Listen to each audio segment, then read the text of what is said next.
Are you enjoying the game today too? Today we are strapping on the headgear and stepping into the digital ring. We're going to take a really deep, enthusiastic look at the chaos and the genius of the Nintendo classic, Punch-Out. And we're focusing specifically on the home console experience here. Mostly the Famicom version that Nintendo put out in 1987. It was, an arranged port of the arcade game from '83. But the Famicom version is really what defined the series for most people. Oh, absolutely. And right away, we have to talk about the two versions from 1987. First, there was this super rare prize-only edition in September. But then a couple months later, the one that just exploded, Mike Tyson's Punch-Out. Yeah. That was a brilliant move. Putting Mike Tyson, who was the undefeated heavyweight champ at the time, in as the final boss, it turned a fun game into this legendary challenge, and that's the version we're really digging into today. Okay, let's just get into it, because the second you press start, this game just throws reality right out the window. It's wonderful. It's a boxing game, obviously, for the Famicom. Seems pretty standard until you hear that bell ring, and then you see the referee. The referee is Mario. Yes, that Mario. And his overalls. He's counting knockdowns while a tiny kid fights a giant. It's so surreal, and it just immediately tells you, don't take this too seriously. Right. And you play as Little Mac, the 17-year-old from the Bronx. He's trying to win the championship, but the biggest shock is the weight class. Or the total lack of one. Exactly. This is the most ridiculous thing. It's basically unrestricted weight class boxing. Mac is, 107 pounds? He's tiny? About 48.5 kilos, yeah. He is by far the lightest fighter. And he's fighting guys like Bold Bull, who is 298 pounds. That's almost 3 times his size. The screen composition just makes it hilarious. You have this tiny little sprite for Mac and this enormous opponent who takes up half the screen. It's pure visual comedy. It makes every win feel like you just took down a giant, which is, it's just brilliant design. But under all that chaos, there's actually a pretty touching story. Absolutely. The manual sets it up. Little Mac is this quarrelsome 17-year-old, and his trainer is Doc Louie, 58 years old, a former heavyweight champ from the 50s who had fallen into, heavy drinking. Yeah, a tough spot. And they just meet on the street, and Doc decides to quit drinking to train Mac. So you're not just fighting for a belt, you're fighting for Doc's redemption too. And the manual even says, this story is true, but the path is long. It has this very classic boxing manga feel, a lot like Ashita no Joe. Totally. And the game over screen, where Mac is just slumped and bandaged in his corner, that really drives home the emotional stakes. It makes the punishing gameplay feel earned. So let's get into those mechanics, how Mac actually survives in the ring. Because it's surprisingly deep for an 8-bit game. You've got 3-minute rounds. You win by KO, a 10 count, or TKO, which is 3 knockdowns in 1 round. If it goes to the judges, well, good luck. Right, for some of the later guys, you literally can't win by decision. It's KO or nothing, which just adds to that feeling of the fight being rigged against you. The controls are simple. B is a left punch, A is a right punch. Up and a punch button gets you a face or body shot. But the real game is in the gauges. Yeah, you have 2.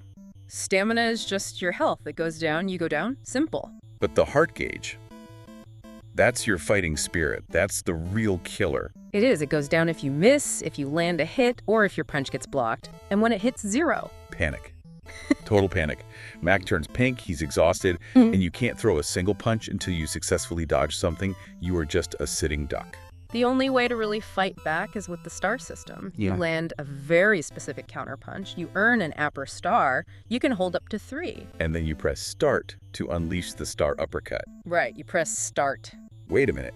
If start is for the uppercut, then you can't pause the game? You can't pause, not for the entire 3-minute round. There's no break, no time to think. It's just pure sustained focus. That is brutal. I never even thought about that as a kid. Wow. It's all about pressure. For defense, you can sway left or right or guard by pressing down. But the whole key to the game, the real secret, is baiting an attack, swaying, and then punishing them while they're stunned. And you get 1 lifeline. You can press Solitaire between rounds to get a cheer from Doc Louie, which restores some stamina. But here's a classic Nintendo quirk. If your stamina is already full and you press it, it actually hurts you. Doc gets a little too enthusiastic. He's working things out. But this all brings up the idea of fairness, or the lack of it. Exactly. Mac goes down for good on his 4th total knockdown. It doesn't matter what round it is. 4 and you're out. Meanwhile, the opponents can get up like 6-7 times. Or more. And their knockdown count pauses when they get up. Max is real time. The whole system is designed to make you feel like the underdog. So it's not really a boxing game. It's what the Japanese call an oboji, memorization game. Precisely. It's all about pattern recognition. You learn Bald Bull's pre-charge animation, you learn the exact moment to counter, and when you finally pull it off, it's one of the most satisfying feelings in gaming. Let's talk about those opponents, because this is where the game just goes full man's eye comedy. You've got the minor, major, and world circuits, and winning a title gives you a password. And the passwords were just 10 numbers. So easy to write down in your school notebook. It was a perfect system for the time. So you start with the classic punching bag, Glass Joe. 1 win and 99 losses. His theme is the French national anthem. He's just there to teach you the basics. Then you get to Piston Honda. I remember thinking he looked so cool as a kid with that Nipponichi headband and the big eyebrows. He's the first real test of your dodging skills with his Banzai Rush. And after him, you hit your first real wall, King Hippo. Oh, the South Pacific Chief. He's a tank. You can't hurt him with body blows. His guard is perfect, and you can't even get stars from him. But the trick with him is so ridiculous. He's so big that if you knock him down one time, he can't get back up. It's a one-hit KO win. If you can land that one hit, which means punching him in the face right when he opens his mouth, it's a puzzle boss, really. Then there's Don Flamenco, the Spanish dancer who comes in with a rose. His theme is from Carmen. He's a total narcissist. And he wears a wig. If you hit him enough, his toupee flies off in the intermission. It's not a boxing match. It's a soap opera. It's just so absurd. And we can't forget Soda Popinski. Yes. Formerly Vodka Drunkinski in the arcades. They toned that down a bit for the home console. A little bit. He's Russian, a southpaw, and he chugs soda between rounds that makes his face turn bright red. His punches were incredibly fast and hard to dodge. He was a real nightmare for a lot of players. What I love is how they reuse fighters. Piston Honda and Don Flamenco show up again later, but they're completely different. Right, Flamenco goes from being this passive counter-puncher to a super aggressive attacker. It forces you to completely relearn the fight. It's not just lazy reuse, it's smart design. So, when we step back and evaluate it, what makes this game a Rusaku, a true classic? Well, the controls are perfect. Simple to learn, but with a ton of depth in the timing. And the feeling, the feedback. When you knock a guy down, he goes flying. The cartoonish damage faces they make are so satisfying you feel every single punch. And we mentioned the memorization, but the music deserves a lot of credit too. The way it changes when you're about to be counted out, the unique themes for each fighter, it all adds to the drama. But there are some controversial points. We mentioned that later in the game you can't really be aggressive. You're just waiting for the opponent to make a move so you can counter. Right, it's less like boxing and more like a rhythm game at that point. But the biggest issue, especially for the original Japanese release, was that all the text was in English. So Doc Lewis's advice between rounds, you couldn't read it. If you didn't know English, no. And his advice contains critical hints, like how to beat King Hippo. So you're basically playing with a huge handicap. No wonder he was so hard. You were just supposed to guess. And of course, the big one we already hit on. Yeah. No pause button. Just 3 minutes of pure, uninterrupted stress. Which brings us to the source of most of that stress. The final boss of the version most of us played, Mike Tyson. Oh man, I still have nightmares. He was 21 years old, 220 pounds, undefeated. He was just this unstoppable force in the real world and in the game. And they designed his moveset to be absolutely brutal. For the first 90 seconds of round one, he just throws these lightning-fast uppercuts that knock you down in one hit.